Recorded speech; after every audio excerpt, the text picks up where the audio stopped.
On March 17, 2016, Baylor forward Taurean Prince gave the most beautiful and frankly poetic response to a very stupid question asked by an ill-informed reporter at a post-game presser. It was cold, it was calculus, it was straight to the point and beautifully logical. I don't think a Vulcan could have put it any more logically than Taurean did. Every year during March Madness, you probably scroll past this clip on Twitter.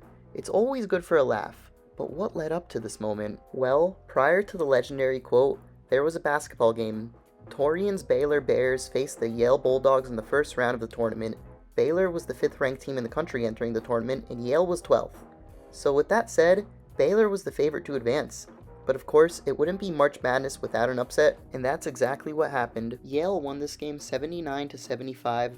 It was a close game all throughout, with Baylor playing from behind for a large portion of the game.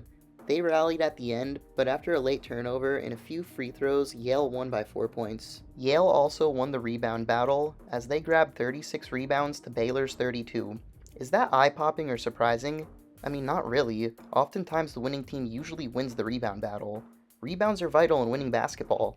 Yale out-rebounded Baylor by just 4 rebounds. That's very close. It's important to note, Baylor missed 38 field goals and 6 free throws in this game. If we add that up, we get 44. And if we subtract 14 to that, 14 being the amount of offensive rebounds Baylor had, a battle they actually won 14-8, which is a pretty significant margin by the way. The number we get is 30, so theoretically that gave Yale 30 chances at obtaining a defensive rebound. Out of those 30 chances, they snagged 28 defensive rebounds. Add their 8 offensive rebounds to that, and we get 36 total rebounds. Doing the same math with Yale's missed field goals and free throws subtracted by their 8 offensive rebounds, Baylor, on the other hand, had 22 chances at obtaining a defensive rebound. They had 18. They missed out on 4 chances to get a rebound on the defensive side of the ball. I guess the ball went out of bounds on those misses, which is almost the same result as a rebound. I say almost because it cancels out the possibility of a fast break opportunity, but that's fairly negligible in my opinion. So Yale had more opportunities at rebounding in this game, which definitely contributed to them winning the battle on the glass.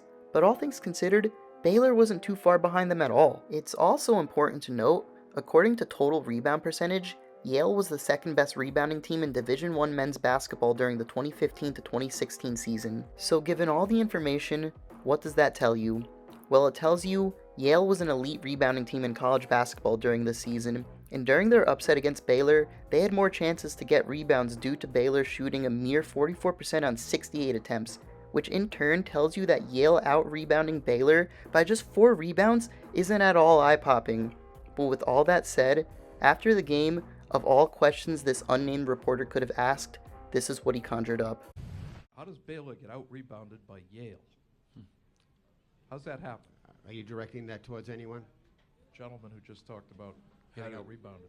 He had the stat sheet. Taurean? You said how do they Yeah, have more rebounds you than said us? he got out-rebounded. I was surprised. You did. 36-32. How does Yale out-rebound Baylor? You go up and grab the ball off the rim when it comes off, and then you grab it with 2 hands, and you come down with it, and that's considered a rebound. So they got more of those than we did.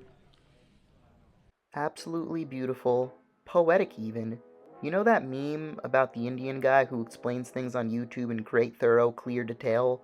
That's basically how Taurean Prince described the concept of rebounds to this reporter. So why did he ask Taurean that question? He could have asked Taurean, who just played his last game at Baylor, his favorite memory playing basketball in college.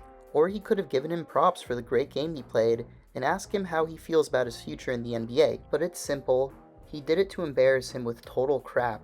It was all about making the losing team look bad, instead of uplifting the winning team for their great efforts, which is unfortunately pretty common in sports discourse. The reporter saw the name Yale and didn't look at anything else. He didn't bother to understand that Yale was a great rebounding team that year. He let his preconceived notions about Yale athletics speak here. This question was asked in an attempt to embarrass Baylor after being upset by what the reporter considers to be a bunch of nerds at Yale who are in no way talented basketball players, despite going into the tournament ranked 12th. Also, Yale only out-rebounded Baylor by 4.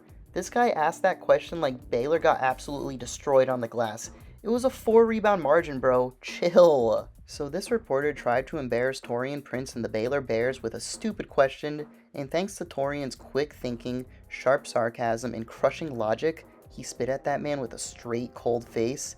He was the one that got embarrassed.